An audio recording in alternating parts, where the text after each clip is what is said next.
Hi guys, welcome సాక్షి story world.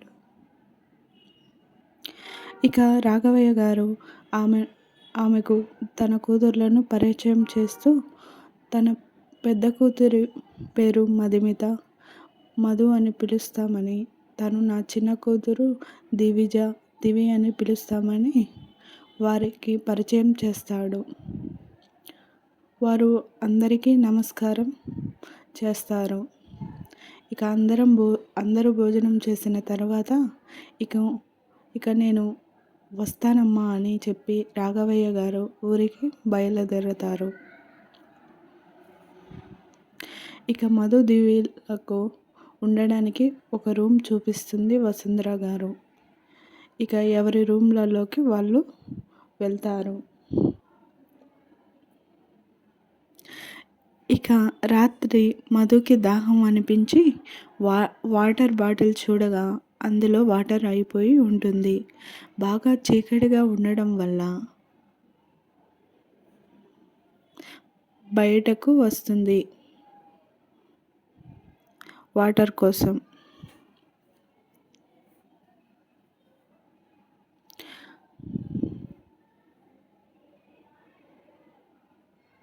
అప్పుడే ఎవరో అడుగులు వేసుకుంటూ నిదానంగా వస్తుంటారు. ఆమెకు ఇంట్లోకి దొంగెవరో వస్తున్నాడు అనుకొని ఎలాగైనా ఆ దొంగను పట్టుకోవాలని అక్కడే ఏదైనా దొరుకుతుందేమో అని చూస్తుంది.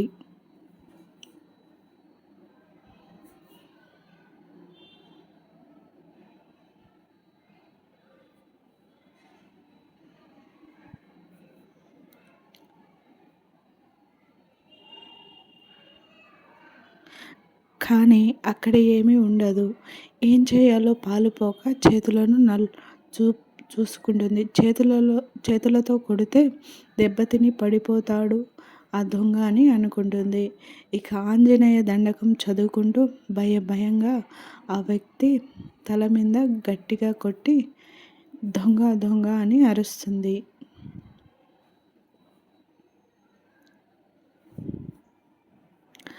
ఆ వ్యక్తి అక్కడ ఉన్న స్విచ్ బోర్డ్లో స్విచ్ ఆన్ చేస్తాడు. ఇక మన మధు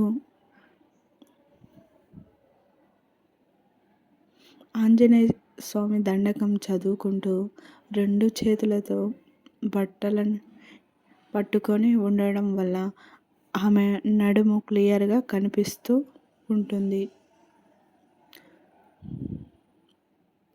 ఆమె తెల్లగా, కొంచెం చబ్బీగా, లాంగ్ హెయిర్తో చూడడానికి చాలా అందంగా ఉంటుంది.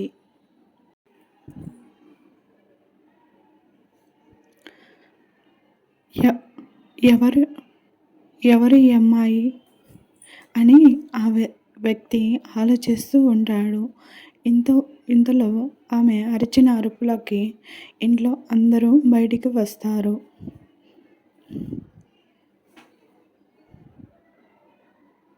వసుంధర గారు మధును చూసి ఏమైంది తల్లి అని అడుగుతారు. దొంగ దొంగ అత్తయ్య అని వణుకుతూ చూపిస్తుంది. మధు వారు అక్కడ చూసేసరికి వారి పెద్ద కొడుకు అభిరామ్ కనిపిస్తాడు. ఏమైంది అభి, దొంగ వచ్చాడంట అని అడుగుతుంది వసుంధర గారు.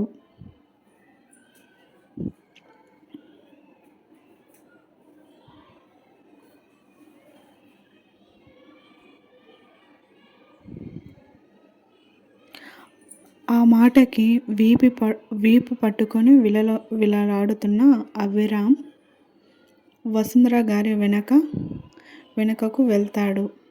ఎవరమ్మా ఈ అమ్మాయి అని అడుగుతాడు అభి. వీరు రాఘవయ్య మామయ్య పెద్ద కూతురు మధు. నాన్న, వీరు ఉదయం వచ్చారు నాన్న. ఇక్కడే ఉంటారు, చదువుకోవడం కోసం ఇద్దరు వచ్చారు అని చెబుతుంది వసుంధర గారు.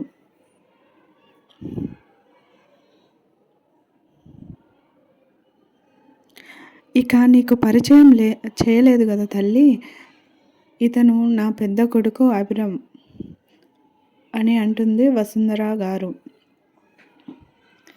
ఇక అతన్ని చూడలేక మధు పరుగెత్తుకుంటూ తన రూమ్కి వెళ్ళిపోతుంది. రూమ్ డోర్ వేసుకొని గుండెల మీద చెయ్యి వేసుకుంటుంది.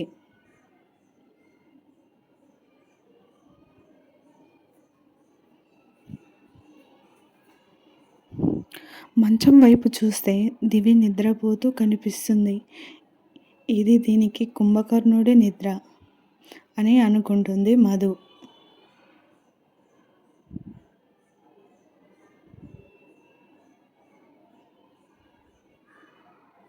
ఇటు వసుంధర గారు అభిని చూస్తూ, కన్నా నువ్వు నవ్వకు, ఎవరో తెలియక అలా అనుకుందిలే అని అక్కడ ఉన్న అందరినీ నిద్ర పొమ్మని చెప్పి వెళ్ళిపోతుంది వసుంధర గారు. ఇక అక్కడి నుంచి నిద్రపోవడానికి అందరూ వెళ్ళిపోతారు.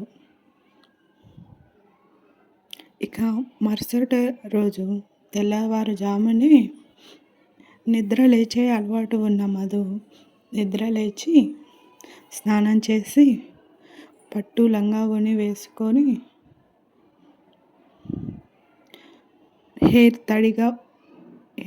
హెయిర్ తడిగా ఉండటం వల్ల వదిలేసి ఒక చిన్న ప్లక్కర్ పెట్టుకుంటుంది. ముఖానికి ఒక చిన్న బొట్టు పెట్టుకొని చేతికి గాజులు వేసుకొని పుత్తడి బొమ్మలాగా ఉంటుంది. ఇక తన చెల్లెలు వైపు చూస్తే ఇంకా నిద్రపోతూనే ఉంటుంది. ఇక నేను పూజ చేసిన తర్వాత దివిని లేపితే బాగుంటుంది అని మధు కిందకు వెళ్ళి పూజ రూమ్ చూసి పూజ చేసుకొని ఇల్లంతా సాంబ్రాణి ధూపం వేస్తుంది.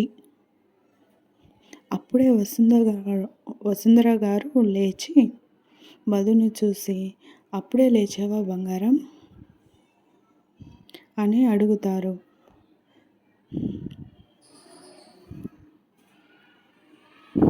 అవును అత్తయ్య, నాకు ఉదయాన్నే పూజ చేయడం అలవాటు అని కొంచెం కంగారుగా చెబుతుంది